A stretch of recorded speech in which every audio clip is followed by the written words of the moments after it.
So here's a really interesting question for you. How does one go about becoming a photographic artist, and even becoming a photographic artist from scratch?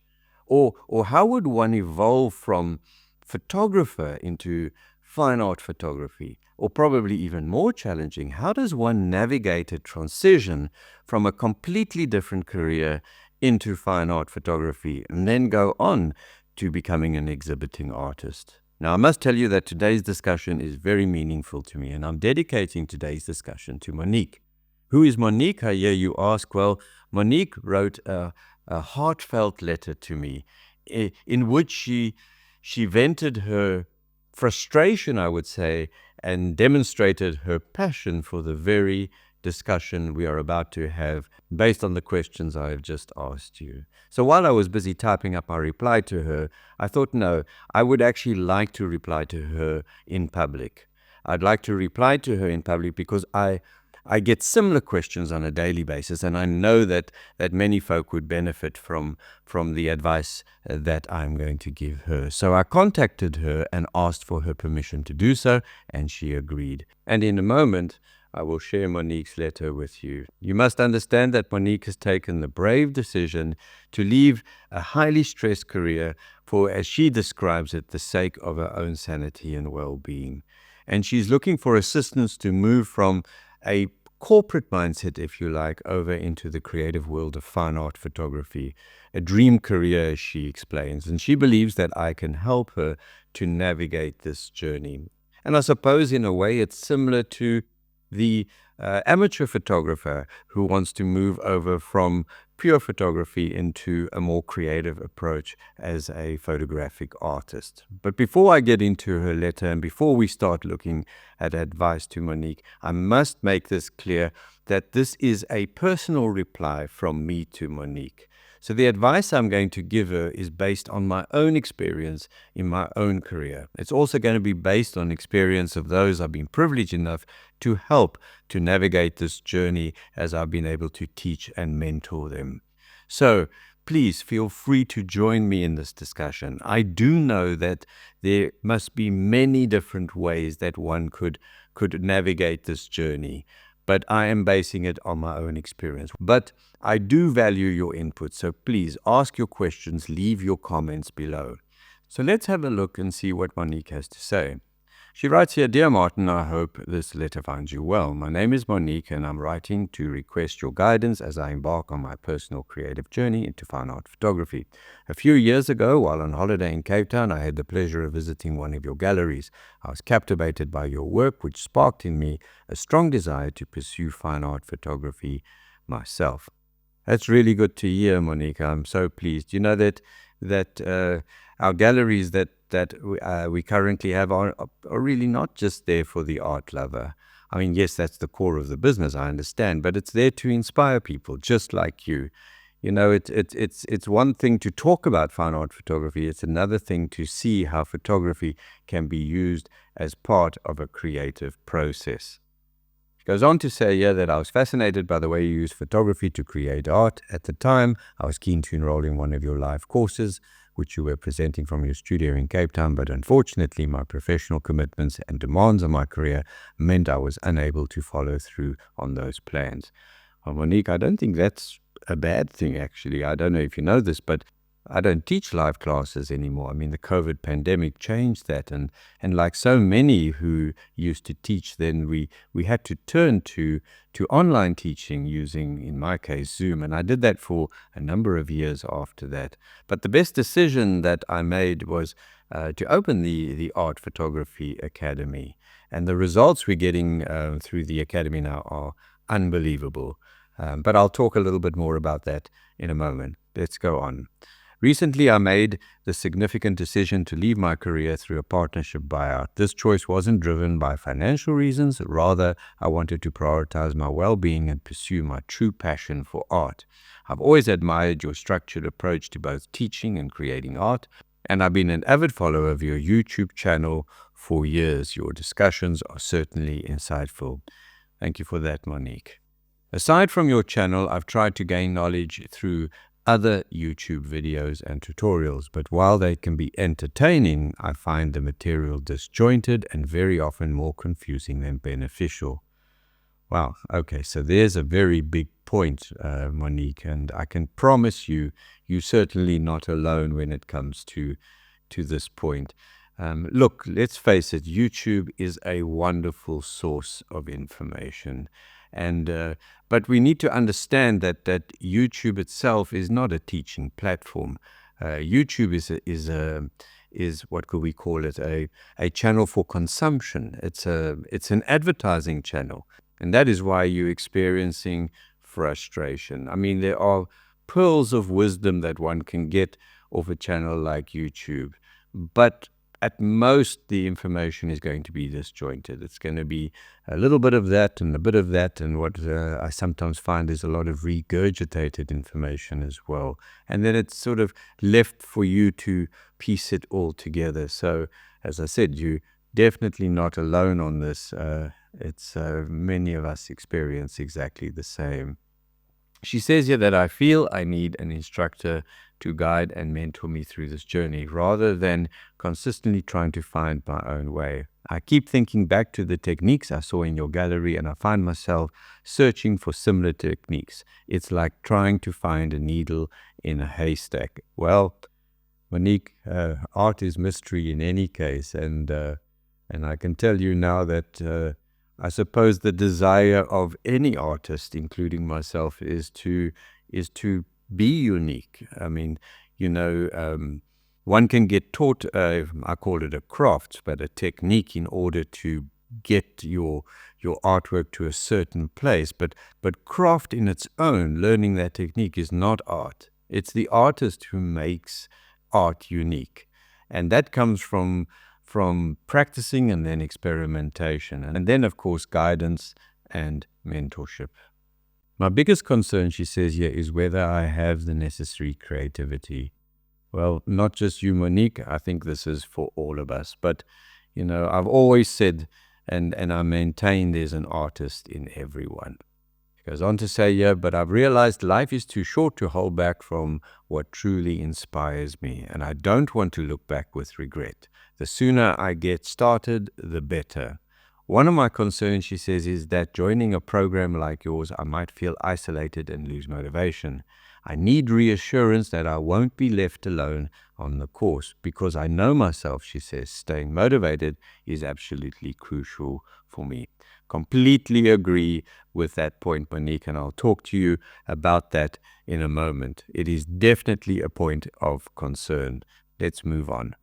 In my search for a more structured approach, I've been considering your online art photography academy, as I live in Europe and I also plan to travel. This would give me the flexibility I need to navigate this new chapter of my life. I must admit, I've never formally studied photography or art, but I'm determined to follow this dream, even if that means starting from the very basics. Well, that's what we would call commitment, Monique. Did you know that especially so when it comes to technical photography, I found it easier to teach somebody who comes in with no knowledge at all than somebody who maybe has been doing photography for quite a while and perhaps has misunderstood some of the mechanics or has got it a little bit wrong. So there's no hassle there at all when it comes to starting from the basics. And I suppose fine art photography itself is more subjective, really, but it's still interesting that there's a difference between creating an art piece that draws attention versus an art piece that is sellable. And this is something that I discuss further on the classes and what have you. And he goes on to say, yeah, I'm a naturally structured person at heart, and I really value clear step-by-step guidance. As she finishes off a letter, she says, I've read about the positive experience of some of your students on your website, and I've seen the wonderful work they produced. I just want to be certain that this is the right path for me. I'd like to know what to expect and reassurance that I could achieve quality results as that of your students. I know your time is precious and I don't want to impose, but I believe your guidance could help me realize my dream in becoming a successful exhibiting photographic artist. Yours sincerely, Monique. Well, once again, thank you, Monique, and thank you for your letter. As I said, I'm going to take you through 7 important steps that will help you to get into the world of fine art photography. And I am absolutely confident that they are going to work for you. These steps, advice, and techniques has taken over 20 years to put together. So they've come through what we call it, the school of hard knocks, trial and error. You must remember in the time certainly when I started out, there was no internet, there was no YouTube, no AI like we know it today. And yet, this is as relevant today as it was then. But what's great is now you can get started straight away. But before we get going, I just want to mention that and it's important that you understand this. What you're about to embark on, Monique, is a journey. It's not a sprint. But the good news is it's an enjoyable journey. And I'll take you through it step by step, and I will also give you time frames so you know what to expect. And I'll also guarantee you that inspiration will start right from day one. Now, I did notice that you didn't ask about a camera, or you didn't ask about the right camera if you have one. So I'm not going to surmise that you have or haven't got a camera. I'm going to start with step 1. So we're going to talk a little bit about the camera equipment that is necessary. If you do have a camera, you can use this to double check that you have the right equipment. And look, the camera is part of the process in any case. We're talking about fine art photography, so the key word here is, of course, photography. The question will always come up and does always come up, so do I need a fancy camera in order to get into fine art photography? Can't I just use my phone? Well, I think first of all, your phone will be used during the process. I do use the phone to teach certain exercises, and there's certain techniques where not only the phone, but the apps that certainly come with today's smartphones is wonderful to create art. But for ultimate control in fine art photography, it all comes down to interchangeable lenses. So my answer would be yes, you can use your phone, and in fact you are going to use your phone at certain stages, but I don't know why you would want to. So when it comes to camera choice, I think you only have a choice today between mirrorless, which is prominent in today's market, it's mirrorless with interchangeable lenses, or DSLR, digital single lens reflex cameras, which are still manufactured today. And just to reiterate, my philosophy in fine art photography is simply that the camera is a tool on the workbench to create art. So whether the camera gets used in the beginning of the process to start the whole creative process, and then you go through different craft techniques to get it to a certain look and feel, or whether you bring the camera in numerous times during the process, or whether you decide to photograph what you've created at the end of the process, it doesn't really matter. In fact, in certain cases, we photograph a scene which doesn't require any help, and it can be presented as a pure photograph in fine art photography. Regardless, the camera is a fundamental tool when it comes to fine art photography. So Monique, here is some practical advice when it comes to camera choice. First of all, brand a camera. Well, here I think you need to stick to one of the main 4. So whether it is Canon, Nikon, Fuji, or Sony, you'll be fine. What's more important, I suppose, is the decision on whether you are going to go with a full-frame sensor or a cropped sensor. Now, forgive me, but if I read your letter here, I am surmising that budget is not a concern. And if it is, as I say, please forgive me on this. But let me say, if budget is not a concern, then I would prefer that you get a full-sized frame censored camera, so a 36 to 24 millimeter full-frame sensor. This is going to offer you a better low light quality or performance. It's going to offer you wider dynamic range. It's going to offer you a more pronounced wide angle option. It's going to offer you better depth control. So, if we say that, look, photography is part of this process in any case, and sometimes we are going to be shooting photographs where we're not going to be using, any craft techniques, or we're not going to be taking it through any stages of post-production in order to reach a final outcome, well, then the camera is an important option. But, if you facing the decision on whether you're buying a full frame camera or you're buying a cropped sensor camera, I can tell you that megapixels is not really a big deal. I mean, to do what we're going to do, we need no more than 30 megapixels. So anything from 20 to 30 megapixels is ideal.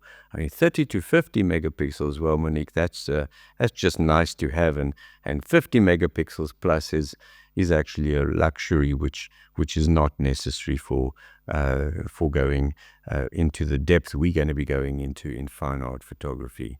The reason we are looking at mirrorless and DSLR cameras, as I said earlier, is because they have interchangeable lenses. So lenses is pretty much the crucial part of your decision. So here I'm going to break it up into 4 lenses that I think you should have. The first one that's really important for these classes is a standard lens. So on a full frame sensor, that would be around a 50 millimeter lens. And here I would buy a standalone telephoto 50 millimeter lens. And we're going to be using this a lot on the classes.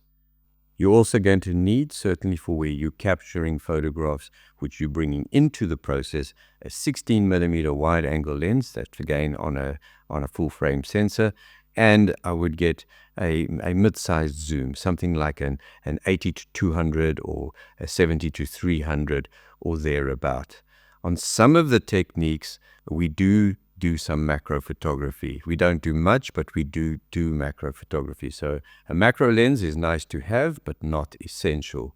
If you're buying a macro lens and budget is not the concern, get yourself a 1:1 macro. That's around about a 100 millimeter lens. Otherwise, get the 1:2 macro, which is around about a 50 or 60 millimeter lens. And that depends, of course, on your budget. But when you are faced with packing the equipment together and deciding on camera body and lenses, well, your lenses should be where you should be spending your money. Lenses tend to stick around for a lot longer. You know, camera bodies we end up changing quite regularly because of technology, but lenses you tend to buy once and they tend to be with you for the rest of your career. So when you choose what lenses you're going to buy, make sure you are buying because of quality and because of speed, light that the lens will let in. Those are the two things. What is the quality of the coating? What is the quality of the optics? And how much light does that lens let in? Those two things will determine what lenses you're going to be buying and how much money you're going to be spending on them. And I want to just come back to the camera itself. And here I just want to say that I would suggest that if you're purchasing a camera, don't just buy it online and hope that when you unpack the box, you know, everything is going to be just right. I would rather have you go into a camera store and actually get to handle and feel the cameras yourself. You know, sometimes it comes down to what the camera feels like in your hands. I mean, I might prefer a heavier camera, you might prefer a lighter camera. And sometimes it also comes down to something that we've always wanted to own. So we've always wanted to own a certain brand of camera. You know, Nikon has always been on our option. Canon has always been an option for us. And then we get into the store and the salesperson talks a hole in our head. It's important to note here that the salesperson is not going to be doing the class with you. You're going to be doing the class. So you're the one that needs to make that decision on which camera you actually like or prefer based on the advice I've just given you. Just make sure that the camera has got full manual mode. And I can tell you now that just about all the mirrorless interchangeable lens cameras and the DSLRs today have a full manual mode. But as important, make sure that they have a depth of field preview. The camera body has got a depth of field preview. This just allows you to see the depths before you take the photograph, whether it's through the viewfinder or using the live view on the back. This is really important. So make sure that the camera has these two facilities. And then you are going to need a tripod. When it comes to choosing a tripod, make sure that the tripod is steady enough. So a nice sturdy tripod that the camera doesn't shake around or move around. And make sure that the tripod has got adequate height. So go around about eye level height, and that's really where you should be buying, and no shorter than that. And then, very important, see if you can get a tripod that has a multi-angle column. So the column that sticks up out of the tripod, the column that sticks out, that it can actually move over from a vertical position to a horizontal position. This allows you to mount the camera where you can photograph straight down onto your artwork. And there's some of the techniques you're going to be photographing during the actual process. So while we're creating the art, you're going to be taking photographs of that along during the process. And it just makes it so much easier when you can get the tripod into a proper position. So regarding your computer, Mac or PC, doesn't really matter. Just make sure you have at least 16 gigabytes of RAM. Make sure you have sufficient virtual memory to be able to run the programs or the editing program that you're going to be using. And I would also highly suggest that you make sure you have a solid state hard drive in the computer, an SSD hard drive, because that just speeds up everything. Desktop computer versus a laptop computer. I prefer a desktop computer. I actually don't like working off a laptop, especially the fact that when you move the screen, the brightness or intensity of the screen then changes depending on the ambient light also in the room itself. So I prefer to have a standalone desktop monitor. Here, a 24 to 27 inch will be perfect. Just make sure that it's a good quality graphics monitor. So I must also tell you that you are going to need a printer to do the course, but the good news is we're not talking about industry standard high quality industrial printers here. We're just talking about sort of a desktop hobbyist computer, which are not expensive at all. And I'll talk about printers when we actually get onto the classes itself.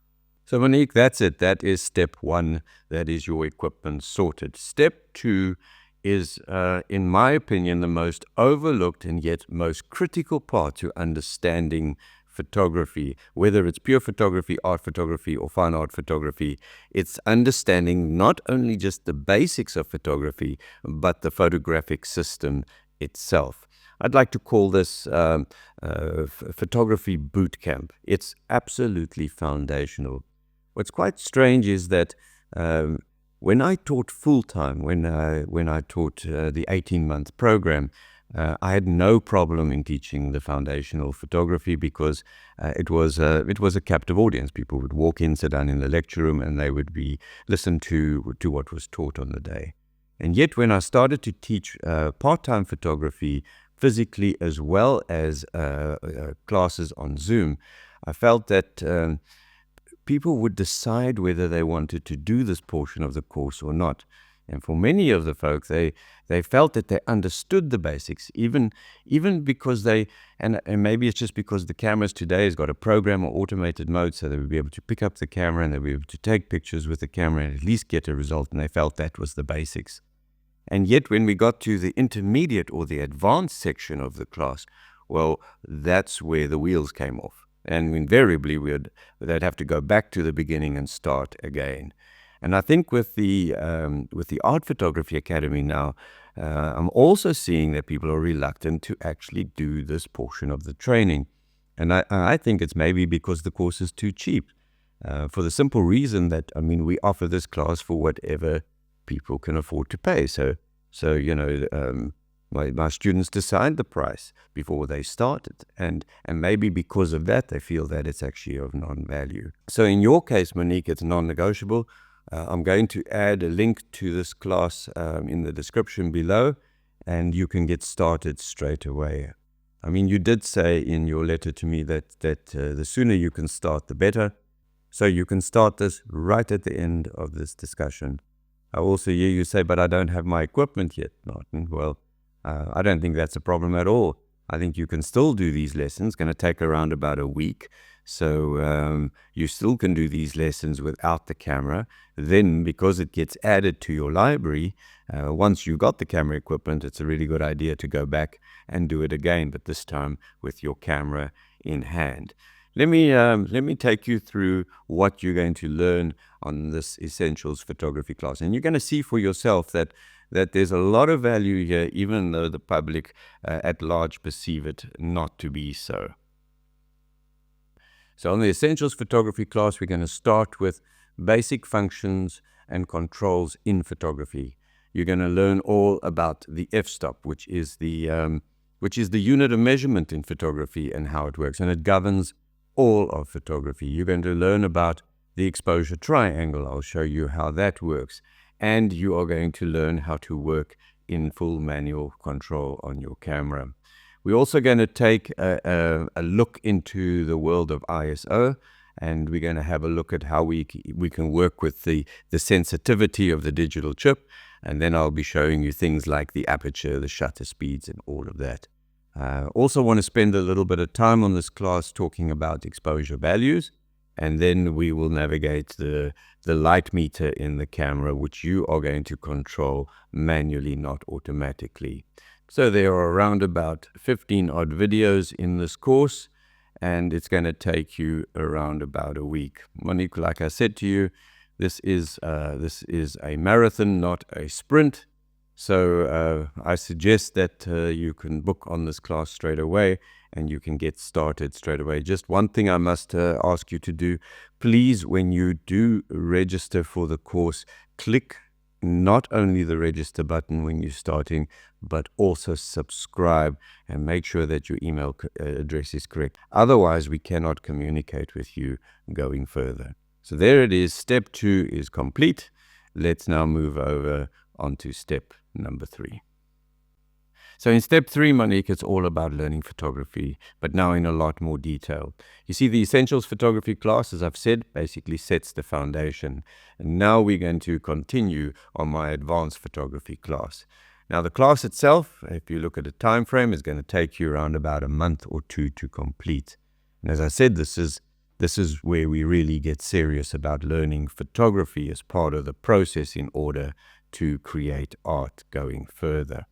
So with this class, what's really nice is that as you start this class, you get added to the class group. So this is where you'll be added to the group where other students who are doing the class will also be present. And also you're going to get a complimentary subscription to our Inspire community. So this is a subscription-based platform where members of the Art Photography Academy can basically inspire one another, post their work, and be in discussion, both pure photography as well as art photography. So, and I'll talk a lot more about the community platform in a moment. The class group itself is very important. So as I've said, you're gonna be part of the students who are currently on the course itself, and then you'll be able to post questions while doing the class and get answers to that from not only myself, but also people who are on the class as well. And my team and I can actually monitor what you're doing as you post your assignments and work that you're busy shooting during the class. You said in your letter right in the beginning that you don't want to be left out in the on your own on this course, and you have the class group as well as the Inspire community platform will make sure that doesn't happen. On the course itself, we are going to start with the basics here, but this time in much more detail. And that's why the Essentials class is so important right in the beginning in any case. And here you have to have your camera all sorted. So you're going to need the camera in your hands in order to do this class. The one question that I do get at when people are wanting to book on this class is this class a full-time commitment? And the answer is no, it isn't. These courses are designed for part-time study, self-study, where you can study at your own pace. And as I've said, you can have a support group around you. So whether it takes you a month or 2 to complete it, or whether it takes you longer than that, it doesn't matter. The class lessons are added to your library. They're added step by step so that you can progress at a certain speed. But if you battle to keep up with that, well, they will be there in any case where you can catch up as you go through. But as I said to you, it is a lot more serious. So let's have a quick look so I can show you an overview on what we are going to learn. So as I've said, we're going to be doing the basics of photography again. In this case, in a lot more detail. And then I'm going to teach you how to work with your light meter. So here, where you work with your light meter on your own, you don't require automated or program modes to do that for you. I'm also going to teach you how to work in low light photography. I've always maintained that in order to improve your photography, we have to learn to work in lower light. It's a little bit more tricky, but it does certainly bring across beautiful mood and ambience to your photography. So we're going to spend a bit of time on doing that, and you'll be doing quite a lot of night photography at this part of the course. And then I'm going to teach you to work with color and color temperature, as well as with contrast. Now, contrast itself is a fascinating subject because, in my opinion, contrast is heavily overlooked when it comes to the teaching or learning of photography. And yeah, we're not only talking about the contrast in the subject, but we're going to be talking about your contrast in your light, contrast in the way that the photographic system and records contrast, camera and lens, and then how we can expose and process correctly for contrast. So there's quite a lot of time spent on that. And then we are going to move over into controlling the situation. So you're standing behind the camera, you're saying to yourself, what is it that I want to achieve? And here, technical as well as artistic choices are going to be looked at so that you can achieve what you are trying to create with the photograph. And then I'm going to go into depth control, but again, into quite a lot of detail.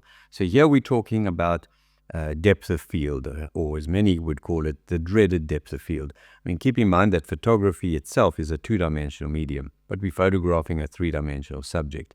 So how can we create perceptual depth? How can we make something look deeper than it actually is, or how can we make something look quite shallow? So we'll spend quite a lot of time on that.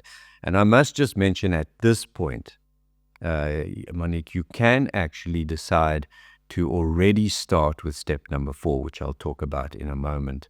So at this point, you will have all the technical knowledge that you need to continue on your artistic journey. And that's where we're going to carry on this class. So you can finish off this class and you can start the next class side by side if you are up to it. So here we're going to start off with understanding composition, what many would call compositional rules. I like to term them guidelines. And then I also want to spend quite a lot of time on visual communications.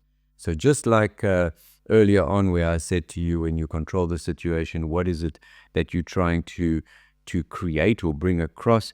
Here we're talking about what is it that I'm trying to say. So what is the feeling and the emotion I'm trying to bring across? And that we will have a look at through visual communications. And then to finish off the class, I'm going to look at how to work with the raw files properly, how to expose for raw files properly, and how to process raw files properly. And we'll even take a little bit of time to look at how we can manage the files as well. So I'm going to combine step 4 and step 5 together. And Monique, I can promise you, this is where your artistic journey really starts, as you move from a foundation now of pure photography into the wonderful world of art photography. And with the class, you're going to be given access now to a completely new group. So not only the group that you are currently on with the advanced photography class, but now you have a whole new class group. And you're also going to be given a further 5 months complimentary access into our Inspire community. Now, this is really important because this is where step number 5 comes in. Because on the Inspire community, you would have already probably noticed, but I issue creative challenges to our members so that they can also remain inspired and actively engaged. And I would like you to start taking part in these monthly challenges now. Now, I must also mention, and I forgot to mention this earlier, but we do have an app available that you can download onto your phone or smartphone, which ties up our whole community base and makes it a lot easier for you to operate and work through the programs. So the app is going to give you a feed to the Inspire community. You'll see the feed to your 2 class groups, and you're also going to be given access to our Creative Vision network. So you, again, your fears of being left alone here are completely the opposite, because now you are going to be actively involved with creative material coming through all the time. Now, the challenges themselves are a bit of photography and a bit of art photography sort of combined. And that's perfect now for you because that's exactly where you would be at this point. And the practice of these exercises allows you to practice outside your course, but more importantly, it allows you to connect with like-minded people. And another thing that's important here is at this point of your journey, we get to start meeting up live. So on the creative challenges, I'll be meeting up live with you to view the entries of all the participants, including yourself. And then on the course itself, I meet up fortnightly with all my students, and we go through questions and answers. And this again, Monique, is live. So, and you don't need to follow a Zoom link or do one of the other meetup programs. Everything happens inside the art photography itself. So you just go to the course, there your meetup is, you click on that and you'll be able to join live. So I encourage you now at this point of the program, you must continue to take part in the challenges. And I'm going to put a link below that you can have a look at our Challenge Heroes page so you can get some idea of the type of work that's been created on these challenges. But for now, let's have a look at what you're going to learn on my Getting Started in Art Photography class. Now, the first part of the class takes 2 weeks to complete. And this is where I'll do an introduction with you, and I'll also go through all of the supplies that you need in order to get started. So this is where the whole discussion on printers and things like that happen. Also in the first 2 weeks, there's a couple of videos you have to work through which explains very importantly the difference between art photography, which you're busy doing at the moment, and fine art photography, where you're going to be moving over to later. So these videos deal with what is fine art photography, and then, as I said, the important discussion on the difference between art and fine art photography. And then after that, the course starts actively. So here we start getting involved in actually creating art. The first technique we're going to do is the hand embellishing and painting of photographs. This you're going to do by hand as well as digitally. And we're going to be taking photography as a base here, and then hand painting up an artwork on watercolor paper to create these beautiful renditions. Then we're going to move on to the world of abstract impressionism. And using acrylic paint, we are going to create some beautiful, soft, impressionistic artworks, again, using photography as a base. And then it's back to the influence of the darkroom as we look into the wonderful world of the great artist Man Ray and in his technique known as solarization. So we'll be doing that as well. And after that, we're going to be spending some time on transfers. Look, transferring image, moving an image from one medium to another has always been part of art. But specifically in photography, transferring has sort of come through the Polaroid days. When we were able to transfer from a Polaroid instant medium onto art paper. So we're going to be doing that, but Polaroid is no longer available. So I've got some fabulous new techniques that you can do, which are in the spirit of Polaroid, but they create, in some cases, a similar look, but also we can take this whole thing a lot further. So you're going to be doing a solvent luminant transfer, and then we're going to be doing color transfer. Solvent luminant transfer comes from the lift and transfers of Polaroid, and the color transfer comes from the pure, straightforward color image transfer from Polaroid onto art paper. And then I'm going to show you a technique which you can use in conjunction with much of what you have already learned. And I think this is another important point here, as you'll see as you go through these art classes, that it's not about learning the craft of the technique only. It's also about learning how to combine certain techniques, because that's how you're going to find your own voice, your own style going forward. So I'm going to show you how to do a bas relief. And then we're going into the world of monochrome and grunge as we do another technique known as a black powder or charcoal transfer. And then to finish off the class, we're going to be doing photo montaging. So an 8-week journey, and you can take as long as you like to do it, and you can work at your own pace. And then in step 6, we just follow on from the getting started in art photography class as we go further in art photography. On this course, I introduce the concept of abstract to you. So here we start to look at abstract in a lot more detail. I mean, we did cover it briefly on the previous class, but here we go into a lot more detail. So we look at what is complete abstract, what is partial abstract, what is geometric abstract, and we start to create these abstracts by hand. So we'll be creating abstracts using liquid, we'll be creating abstracts using paint. And on this course, I also introduce you to distortion. Now, both abstract and distortion, in fact, is quite foreign to a seasoned photographer. And yet in art, both distortion and abstract, as well as a number of other characteristics, are really important.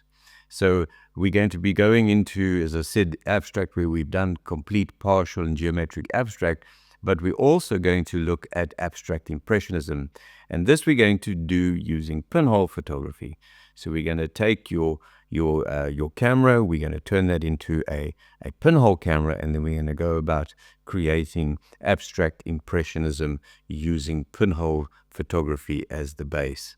On this course, I'm also going to look at overlays. So this is for texture, so both paint and crystal overlays to create texture, which, by the way, is another foreign concept when it comes to a pure photographer.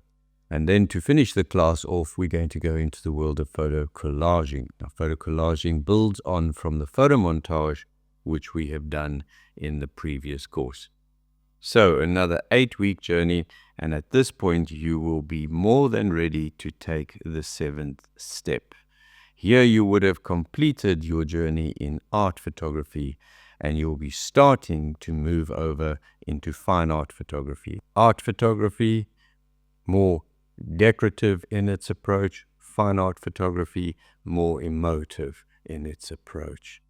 So at this point, you will be able to actually submit your work to our Creative Vision Art Gallery hosted here at the Art Photography Academy. This is a fully integrated online gallery for collectors to purchase art, work that has been juried by a panel of curators. As you move into the world of fine art photography, you're also going to be taught how to create an artist profile, a biography, an artist statement, and even more important, you're going to be shown how to market yourself as an artist. This is very, very important. And of course, this is if you want to go this far. I mean, that depends, of course, up to you. But the whole journey up to this point is going to take you anywhere between 6 months and a year to complete. And I cannot emphasize enough how important it is for you to surround yourself with like-minded artists. So Monique, once again, thank you for this letter and this opportunity, and I look forward to meeting you in person soon. All the information that I've mentioned is available below. I put links in that you can follow. And to make it easier, I'm also going to provide you with a document, a summary, if you like, that will make it easier to follow. And I'll also put the link below that you can download. If you're a first-time visitor to our academy, you will need to register and subscribe first before you can download the guide. And to our visitors who have joined us, or in fact stayed with me throughout the session, thank you very much as well. So to everyone, to Monique, go well, remain creative. It's just good for the soul. And never forget, there is an artist in everyone. Until next time, cheers everyone.